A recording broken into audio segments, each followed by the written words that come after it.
নমস্কার বন্ধু, আজকে কিন্তু আলোচনার বিষয় হচ্ছে যুবশ্রী প্রকল্প। এই যুবশ্রী প্রকল্পে কিন্তু এই মুহূর্তে 3 মাসের টাকা কিন্তু দিয়ে অনেকেই রয়েছেন যারা বলবেন যে যুবশ্রী প্রকল্প কি। যারা নতুন রয়েছেন, যারা যুবশ্রী প্রকল্পের ব্যাপারে জানেন না, তাদেরকে বলে দিই, এই যুবশ্রী প্রকল্প রাজ্য সরকারের একটা প্রকল্প, যেই প্রকল্পের দ্বারাতে রাজ্য সরকার বেকার যুবতীদের প্রতি মাসে কিন্তু 1500 টাকা করে দিয়ে থাকে। যারা নতুন রয়েছেন, যারা বুঝতে পারছেন না, ভিডিওর শেষ অব্দি দেখুন, তাহলে কিন্তু আমরা জানতে পারবো এই যুবশ্রী প্রকল্পটা কি। যারা যুবশ্রী প্রকল্পে আবেদন করেছেন এবং যুবশ্রী প্রকল্পে টাকা পাচ্ছেন, তাদের জন্য বলে রাখি প্রথমেই যে যুবশ্রী প্রকল্পে অলরেডি কিন্তু যে টাকা, সে টাকা কিন্তু দিয়ে দিয়েছে। অনেকেই বলছেন 2 মাসের টাকা দিয়েছে, অনেকেই বলছেন 3 মাসের টাকা দিয়েছে।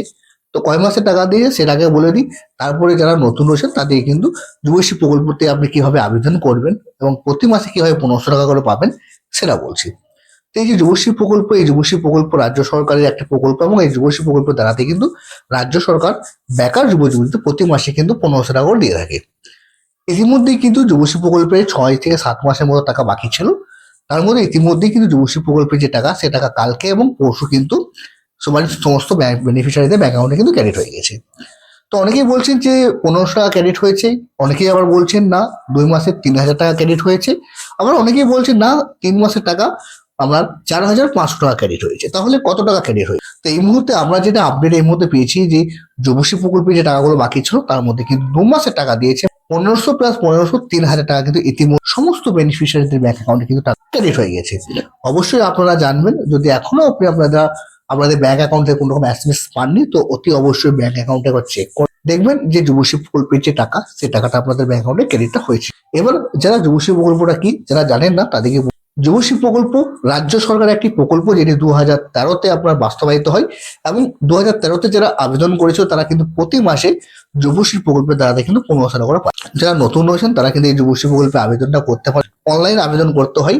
অনলাইন কিভাবে আবেদন করে তার জন্য ভিডিও তৈরি করা, আমাদের প্লেলিস্টে এমপ্লয়মেন্ট ব্যাংক যুবশ্রী বলে একটা প্লেলিস্ট পেয়ে যাবেন, সেখানে কিন্তু ভিডিও। এছাড়াও আপনারা যদি কেউ নতুন রয়েছেন, যারা এখনো জানেন না যে যুবশ্রী প্রকল্পে কিভাবে আবেদন করতে হয়, যদি আপনারা জানতে চান তো অবশ্যই কমেন্ট করুন। আপনারা যদি কমেন্ট করেন তাহলে অতি অবশ্যই কিন্তু আপনাদের জন্য বিশেষ করে আবার যুবশ্রী প্রকল্পে কিভাবে আবেদন করতে হয় তার জন্য একটা ভিডিও তৈরি করুন। তো ইতিমধ্যে কিন্তু যুবশ্রী প্রকল্পে 2 মাসের টাকা ক্রেডিট হয়েছে, এখনো যুবশ্রী প্রকল্পে 1 মাসের টাকা কিন্তু এই মাসেই আবার কিন্তু ক্রেডিট হবে। এই মুহূর্তে একটা খবর কিন্তু এই মুহূর্তে আসছে, সেই ব্যাপারে অফিসিয়াল নোটিফিকেশন বা আপডেট আমরা যদি পেয়ে যাই তো অতি অবশ্যই আপনাদের ভিডিওর মারফতে সেই আপডেটটা জানিয়ে দেবো। তো এই একটা ছোট একটা আপডেট ছিল, যে আপডেটটা আপনাদের দেওয়ার ছিল, আপডেটটা দিলাম। যদি এই আপডেটটা আপনাদের ভালো লেগে থাকে তাহলে আমাদের চ্যানেলটা অবশ্যই সাবস্ক্রাইব করবেন এবং এই ভিডিওটা একটা আপনাদের ফ্যামিলি ও ফ্রেন্ডের সাথে অবশ্যই একটা শেয়ার করবেন।